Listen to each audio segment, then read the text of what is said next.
Hello everyone. In this session, let me continue one more theorem on radius of convergence. So anyhow, I hope so radius of convergence concept is clear for you. So before proving this theorem, let me tell you the glance of power series. So whenever you have n is equal to 0 to infinity, an into z power of n, obviously this is a power series when the value of a is 0. So if this was the case, I can take limit superior as a is equal to limit superior of a sequence an power 1 by n. Right? Similarly, suppose if you have a power series expansion which is of the form, say, n is equal to 1 to infinity,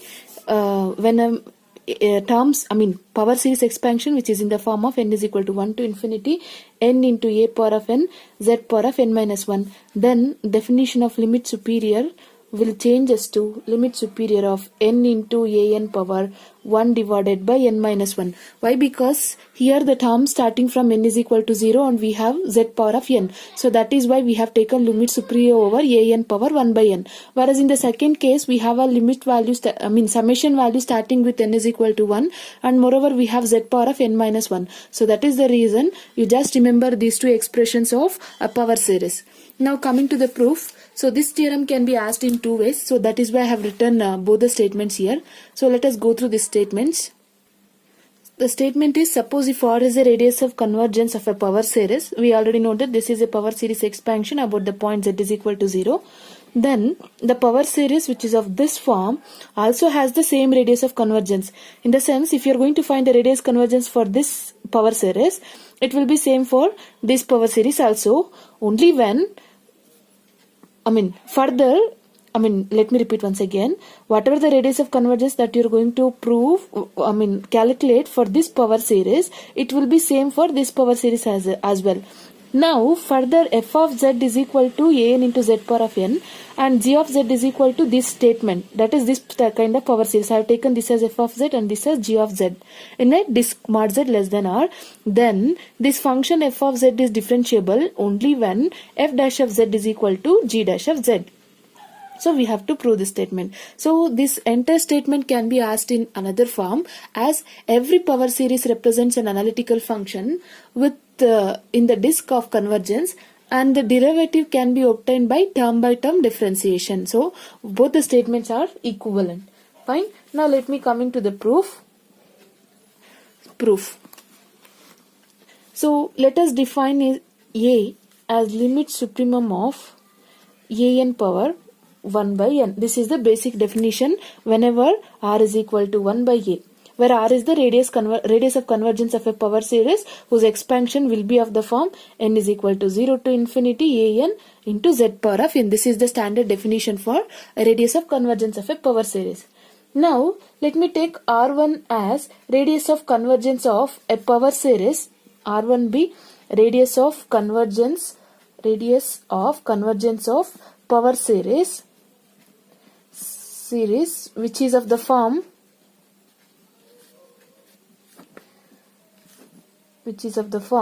so take this expansion, that is n is equal to 1 to infinity n into z power of n minus 1. Fine. So the usual radius of convergence is for this kind of power series. Now let me take R1 as radius of convergence of power series which is having the expansion something like this. Now I can write 1 by R1 as, here when you're going to take 1 by R1 you will get a value, right? So here also 1 by R1 will be limit supremum of n whole power of 1 by n. I just all these steps are not there in the notes. I am just explaining for your reference. See here, I can write this expression as a is equal to 1 by r. Usually a is limit superior of an 1 power of n when you have this kind of power series expansion. But here it is somewhat different. So as I told you at the beginning of this session, so whenever I have power series expansion something like this, then a value will be this expression. So that is why I have written a as this, and r is replaced by r1. Why? Because r1 is the radius of convergence of this kind of power series expansion. Fine. Now I am going to apply the property of limit superior and limit inferior. I have already done it in a first session. So here is the properties. So you can go through the list. Which property holds good here? In the sense, we are going to split the two terms, limit superior of two terms into sum of two terms, right? See here, first property we can apply. Limit superior of two terms can be splitted as sum of two terms. In that case, you have to put less than or equal to. Fine. So I'm applying the property. So I can write this as limit superior of n power of 1 by n into limit superior of an power 1 by n. Clear? And let me write here 1 by r1 will be less than or equal to, I can write this as, remember limit superior of n power of 1 by n is equal to 1. Fine. Whereas limit superior of an power of 1 by n is 1 by r. Right? See here, limit superior of an power of 1 by n is a. A is none other than 1 by r. I'm just repeating once again. I'm going to write this directly in the notes also. Steps are not there. So I'm explaining clearly here. Remember, limit superior of magnitude of n whole power of n will be equal to 1. Fine. As per the properties. Now, for this value, that is limit superior of an power of 1 by n, what I have taken as a. But what is the value of a? It is 1 by r. So I can write this as 1 by r. Meaning is what I have obtained, 1 by r1 is less than or equal to 1 by r. So if you are going to take reciprocal over this, remember whenever you are going to take reciprocal for the inequality, any equality, you will get reverse inequality. Reciprocal. Fine. Similarly, if you have greater than, you will get less than. So let me take reciprocal. I can write this as r1 greater than or equal to r when you take reciprocal. So let me take this as equation 1. Now let us consider 1 by r. Let us consider 1 by r1. So again 1 by r1 can be written as same expression, right? So limit superior an power 1 by n. Now one more form, how can we write this as? Now we can write this as product of two terms. That is one, I am applying the property 1 by r1 of.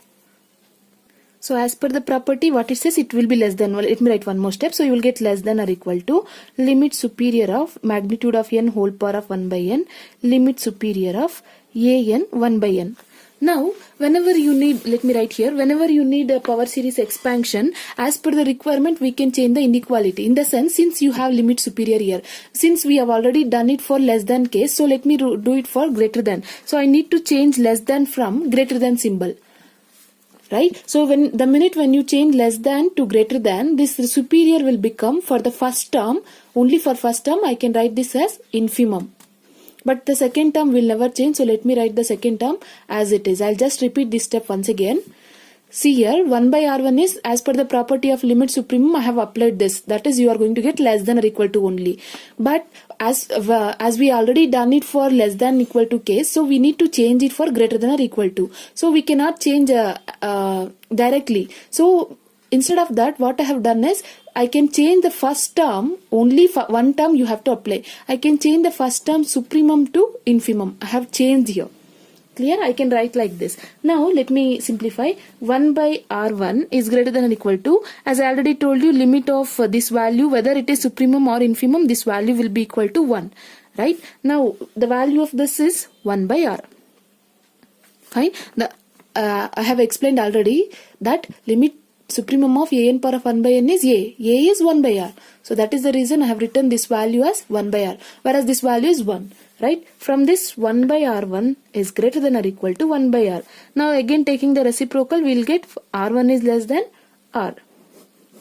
Fine? Let me take this as equation 2. Now look at the equations 1 and 2. 1 is with greater than or equal to, 1 is with less than or equal to. So I can write from 1 and 2, r1 is equal to, from equations 1 and 2, r1 is equal to r.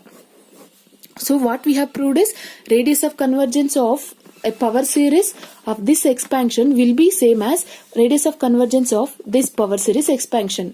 First part is finished. What I have proved is radius of convergence r of a given original power series is same as radius of convergence of this series, that is r1. So that is the meaning of r1 is equal to r. Now we have to prove for the differentiability. Let me prove. So I'll just write here. Next what we have to prove is, next we prove that f dash of z is equal to g of z. That is the second part of the statement. First part we have already proved. That is, suppose if R is the radius of convergence of this series and R1 is the radius of convergence of this series, we have proved that R1 is equal to R. That is, both the series will have the same radius of convergence. First part is finished. Now we have to prove f dash of z is equal to g of z. Right? So now we have to prove f dash of z is equal to g of z. Now let me take f of z as it is given in the theorem statement itself. So let me take f of z as n is equal to 0 to infinity a n z power of n. It is given clearly in the statement itself. Fine. Let me write g of z. It is also given in the statement of the theorem. It is n is equal to 1 to infinity n a n z power of n minus 1. Let me take this as equation 3. Fine. Theorem is quite lengthy, but you have to practice. You don't have any way. Not only this theorem, almost all the theorems are lengthy in complex analysis. You have to practice well. But definitely you will get all the important theorem. You can refer the question paper if you want. Fine. So g of z, I have taken it as equation 3. Now let me consider partial sum of a series. I have explained this in a session 1. Go through this. So let me consider partial sum. It is given by a0 plus a1z plus so on plus an minus 1 into zn minus 1. This is the partial sum for a function g of z. Why? Because it is in terms of z power of n minus 1. Fine. So let us consider a partial sum and let me take radius of convergence in general. It is k is equal to n to infinity ak into z power of k. It is about the point z is equal to 0. Right? Standard power series expansion, and it is the partial sum definition. Fine.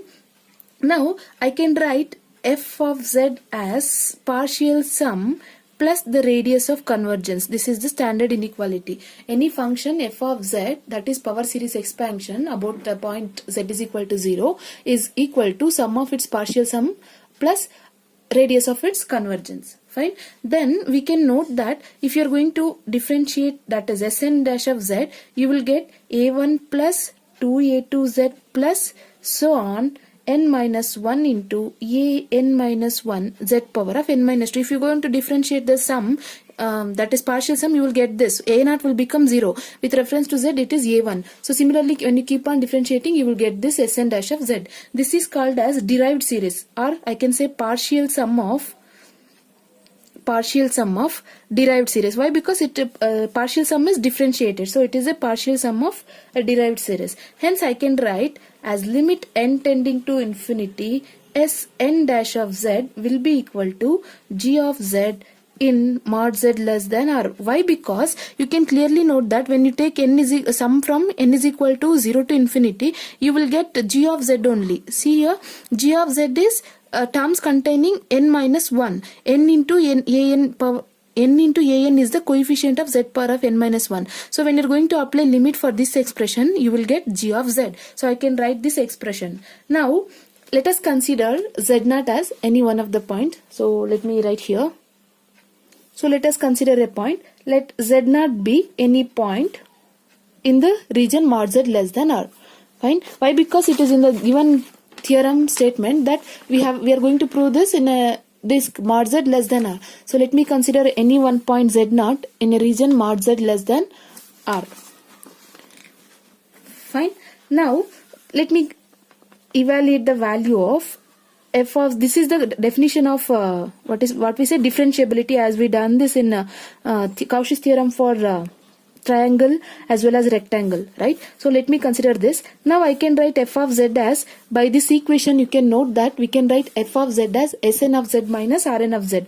Let me write it as Sn of z minus Rn of z minus f of z0 I have. So Sn of z0 minus of minus will become plus Rn of z0 divided by z minus z0. I have just substituted in f of z expression so that I have obtained this. Next what we left with is minus g of z0. Clear? Now let me evaluate this expression. I can write RHS of the expression as, LHS will be as it is. I'll just simplify RHS. You can see here Sn of z minus Sn of z0 divided by z minus z0. Now I am going to separate these two terms. See here, plus Rn of z minus Rn of z0 divided by z minus z0 minus g of z naught. I'm just repeating once again, LHS as it is, RHS I am going to manipulate. I have grouped Sn's in one term and Rn's in one term, G of Z as it is. Now I am going to subtract Sn dash of Z naught and add Sn dash of Z naught as per the requirement. So that the terms get cancelled, you will get the previous step. So it doesn't make more difference here. So I have added Sn dash of Z naught and subtracted Sn dash of Z naught. Now I am going to split this modulus. As I already told you, when I am going to split the modular, equals will become less than or equal to. So I can write this as magnitude of Sn of Z minus Sn of Z naught divided by Z minus Z naught minus Sn dash of Z naught plus, I am going to split the magnitude, plus I am going to group this one, that is Rn of Z minus Rn of Z naught divided by Z minus Z naught plus Sn dash of Z naught minus G of Z naught. Clear? Let me take this as equation 4. What I have done is I have just splitted the entire modulus as sum of 3 modulus. Fine. Since I have already told you that limit n tending to infinity, Sn dash of Z naught is equal to G of Z naught. Right? If it is true for Z, it is true for any element in that particular region. So I have replaced Z with Z naught. So I have obtained this. Now, as per the definition of convergence, I can say there exists an epsilon greater than 0, and for any number n naught, I can write that Sn dash of Z naught. All these basics I have clearly explained in class 1. If you understand that, you will understand this. So as per the definition of convergence, I can write minus G of Z naught is less than epsilon. Usually it is epsilon. So let me take, in this case it is epsilon by 2. Fine. And it will be true for all n greater than or equal to azimuth value n naught. Let me take this as equation 5. Clear? Also we can note that this is for the first term. Next we can note that Rn of Z minus Rn of Z naught divided by Z minus Z naught. So we can write this term as summation k is equal to 1 to infinity. Why? Because it is a radius of convergence. So I am applying the same ak into Z power of k minus Z naught power of k divided by Z minus Z naught. So when you are going to abbreviate this denominator, I have kept as it is. Now usual radius of radius of convergence, what you are going to assume it as, series will be n is equal to 0 to infinity ak Z power of k. So here in place of r, we have a difference of 2 radius of convergence. So that is why I have written ak into Z power of k. You can, if you want, you can split this. Like you can write 1 by Z minus Z naught. Again you can write these two terms 1. Again you can write these two terms. So instead of writing all those steps, you can merge and you can write it in one step. Hope so it is clear for you. This is from the definition of radius of convergence for Z as well as Z naught. This is for Z. Fine. Let me replace Z with Z naught. Again you will get one term like n is equal to 0 to infinity a power of k Z naught power of k. Now you have taken common factor to write this term. Clear? Now again I can write this as, let me take modulus. Why? Because I have modulus here.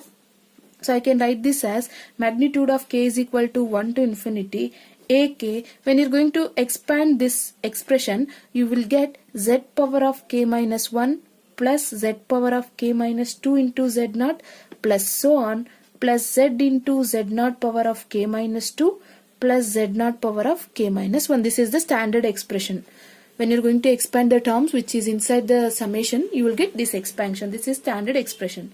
Fine. Now what I'm going to do is I'm going to split the modulus for in terms which is inside. Fine. Let me split this. So when I'm going to split the modulus, equals will become less than or equal to. I can write this as summation k is equal to 1 to infinity modulus of ak and magnitude of Z power of k minus 1 plus magnitude of Z power of k minus 2 into Z naught plus so on. I'll just write last term plus Z naught power of k minus 1. Just I have splitted the magnitude inside so that I have obtained less than or equal to here. Now LHS will be as it is. Now I can write this as which is less than or equal to k is equal to n to infinity. I'm sorry, it is n to infinity. Why? Because we are taking the radius of convergence for n number of series. So I have taken n.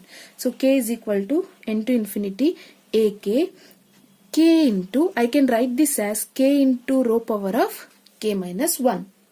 So where rho is a real number which is less than r, we have already proved this concept in previous theorem, right? Like mod z, rho is satisfying the condition rho is less than r, in the sense if you have a radius, say, let me take one more circle inside. If you have z0 point here and z is any point here, this is the radius of larger circle. Rho is the radius of the circle which is inside. So obviously rho is less than r. So this will be the expression for a circle which is inside the greater circle. So that is why I have written this as k into rho power of k minus 1. So condition for rho is this.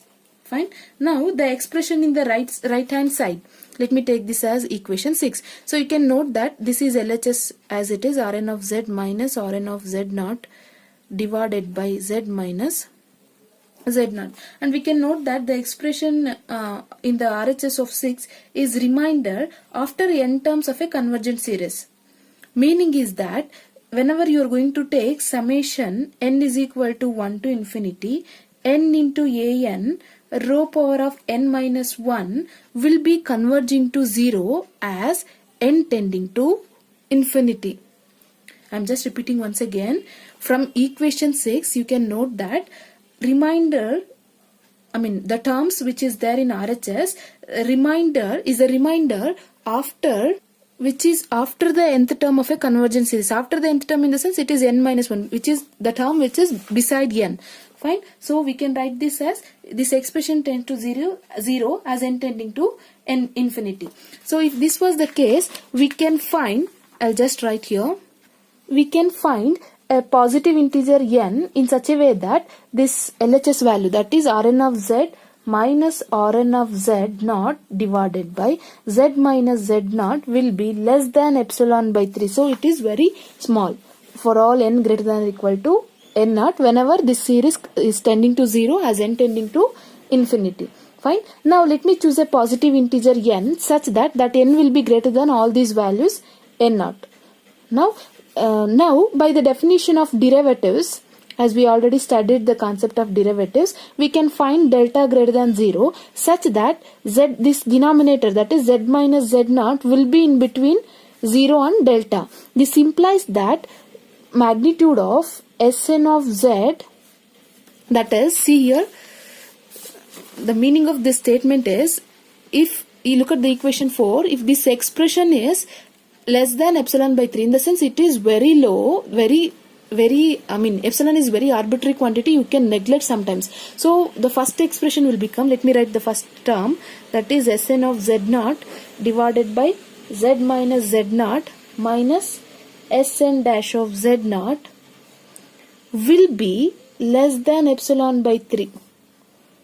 Fine. So what I'm trying to say is, if this term radius of convergence is very less, then the partial sum and its derivative also less, that is, it is less than epsilon by 3. Fine. Let me take this as equation 8. Clear? Let me take this as equation 7. Fine. Now use equations 5, 7 and 4 in equation 5. The equation 4, where we have, let me write LHS here, f of z minus f of z0 divided by z minus z0 minus g of z0. This is the LHS part. Now what I am going to do is, I have evaluated this value in equation 8 and I have evaluated this value in equation 7, this value in equation 5. So I am substituting, let me take this as epsilon by 3, as it is arbitrary, we can choose any of the quantity that we wish. So I am going to substitute equation 5, 6 and 8 in equation 4. 5, I'm sorry, it is 6, right? So where it is? I'm sorry, 7. Yeah. See here, value 7, 8 and 5 in 4 becomes, so let me write LHS of equation 4, f of z minus f of z0 divided by z minus z0 minus g of z0 will be less than or equal to epsilon by 2, because this value, see here, this value I have evaluated in equation 8, it is epsilon by 3. Again this value is also epsilon by 3. Again this value is also epsilon by 3. Right? So epsilon by 3 plus epsilon by 3 plus epsilon by 3. So after simplification you will get f of z minus f of z0 divided by z minus z0 minus g of z0 will be less than epsilon. So as I already told you, the basic definition says that whenever you have like fn minus f, fn minus f less than epsilon. We can write limit n tending to infinity fn is equal to f, right? This is the definition of convergent of a sequence, basic definition.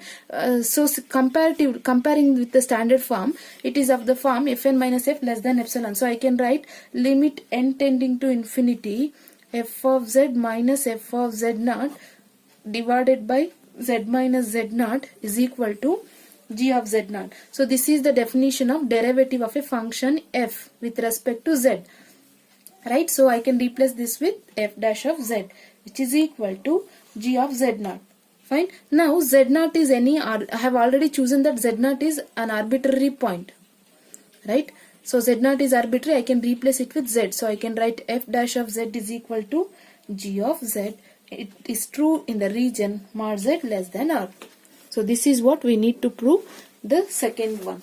You just go through the statement. First, what I have proved is, here is the statement. First I have proved, that is radius of convergence R1 is equal to R1. So here is the first page.